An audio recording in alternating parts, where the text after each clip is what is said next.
We look at popularity. That is somebody who is going to win an election. We're not looking at competence.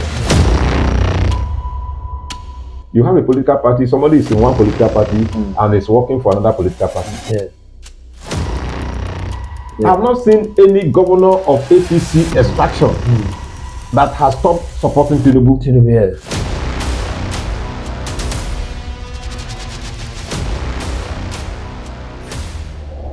Hello and welcome to Noble TV Live. It's great to have you. My name is Gray Armona. And actually, the end apparently is not we're in sight with regard to the situation in the Labour Party, LP, you know, that evokes much concern because of the recent, what we might call Armageddon, Nigerian electoral culture, when it did shake the foundation with that kind of, scintillating result. The linchpin of the splinter movement, Lamidi Apapa, has actually posted something like a report because he not only congratulated the president who is a beneficiary of the recent Supreme Court victory, but also used rather choosy words, for the judgment, language that perhaps not only calls attention to some of the problems about the political system, but does not signpost order, equilibrium, and peace in the Labour Party. We're going to look at this shortly, and with me is Comrade Augustine Milo. You're welcome to. Thank you very much. Program. Yes, so Comrade Milo, the recent Supreme Court judgment has come and gone, but it has not gone with how it replicates in the Labour Party LP. Somehow the attention it has gained, in the body politic, it's a sensitive one, significant. Not because yes, politics.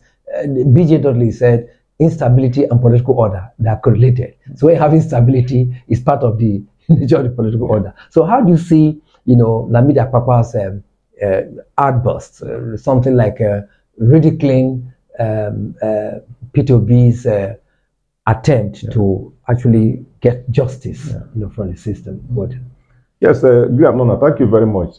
Because I hope and I think and I believe that you may have had that statement that occurs most of the time when people say, united we stand, divided we fall.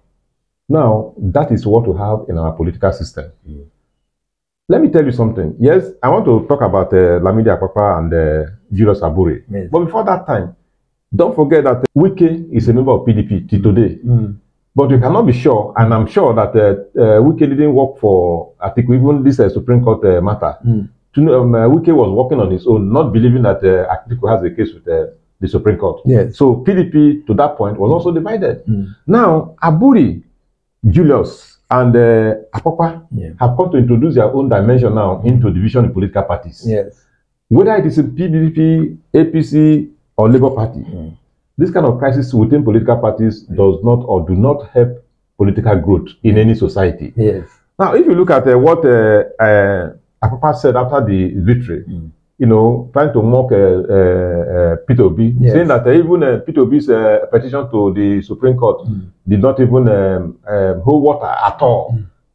I'm paraphrasing now, that it didn't take the Supreme Court more than 120 minutes to even dismiss the worthless petition. But is he a lawyer to judge the quality? That is the problem now. And meanwhile, you are a member of that political party. Yes. Now, from that his attitude or action, you will discover that you can be rest assured that this man has not been communicating with Julius Abure, the other faction. Yes. Which means if two of you have a faction in the Labour Party, one following P2B, one following another side. Yes. You have two factions in PDP. One for G5 governors, one for Atiku. But you have one APC. Because even as we speak now, I start to be corrected. I have not seen any governor of APC extraction that has stopped supporting Tinubu. Yes. Now, how were you going to fight this man and succeed with the splinter groups within your own organization? Yes.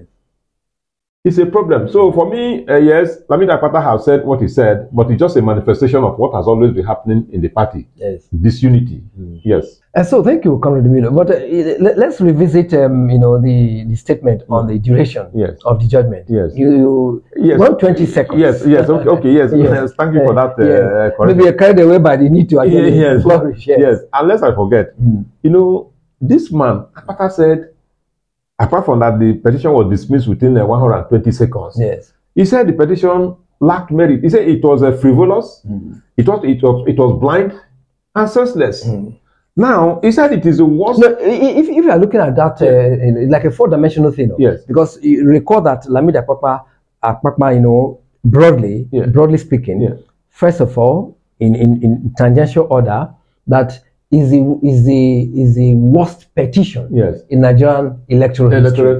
And that it was bland and frivolous. And then went further to pour encomiums on Tinubu presidency. You are talking about a party structure that appears disjointed. Where now it's whooping louder than it bereaved. Then fourthly, and perhaps more interestingly too, about disjointed proportion. In judgment. He was full of encomiums too for Alhaji, Adama Atiku, that is not just a veteran of Nigerian political struggle, but his focus is remarkable, and it ought to be a kind of a reference point. So with this mumble, of kind of negative and disjointed observations, especially as a touch on his status as a party man, Labour party man. How do you assess this? Yes, the assessment I get for that, and I have for that, is that this man was never working for Labour Party, for reasons best known to him. And unfortunately, those people that are in the same party with him never knew that this man was no longer interested in the ideas of the political party for whatever reasons. Because if you were working for the victory of Labour Party as it's supposed to be, it would have been the one that would be correcting. If your organization is making some errors, making mistakes, your duty is to call the people that are giving these errors to order. And if you engage Abure in dialogue, and at the end of the day you agree on strategy, that is political development. If in PDP there are factions and you're able to resolve it within yourself internally before you go out for external fight, that is democracy development. But in this case now, you have a political party, somebody is in one political party and is working for another political party. I have not had that kind of arrangement in the United States of America or Britain, where we are copying our systems from. So in this context, do we see wrangling within a party or disjointed movement within a party as healthy to democratic struggle, as healthy to the definition of democracy? If you talk about debates, robust debates within political parties, yes, heading for democracy. Opinion dissemination. Oh, yes, exactly. But when you see this kind of misbehaviors among politicians, that can never be heading for democracy. Because if you have a politician, I have said it several times, you must have a mentor, an inspiration, somebody who inspires you, somebody that you think you want to go after. Now, if that person now is in party A, so because of him, you want to pitch your tent with that party A. Now, all of a sudden, you see the man somersaulting. He goes to party C without even letting you know. The question now is, if he goes to party C and you still love him, you go to that party C. Otherwise, he will leave you stranded where you were with him before. So, whatever gains you may have made before now in where you are, will be lost, because the man who was piloting that gains is no longer there. And our system is so disorganized that we look at popularity. That is somebody who is going to win an election. We're not looking at competence. So all these kind of misbehaviors and disagreement within political parties can never be headed for democracy development. Okay, so comrade, you see another part that I want you to look at succinctly so that we draw the curtain. The judgment was handed down by an Igbo. So does this reinforce public confidence in the judicial system of government, knowing full well too that not just not just that the petition was ridiculed intellectually, but an Igbo handed down the judgment. So does this ethnicize politics or ethnicize elections or ethnicize the judiciary? How do we? Yes, my answer is no. It does not ethnicize anybody or anything or any tribe. Okay.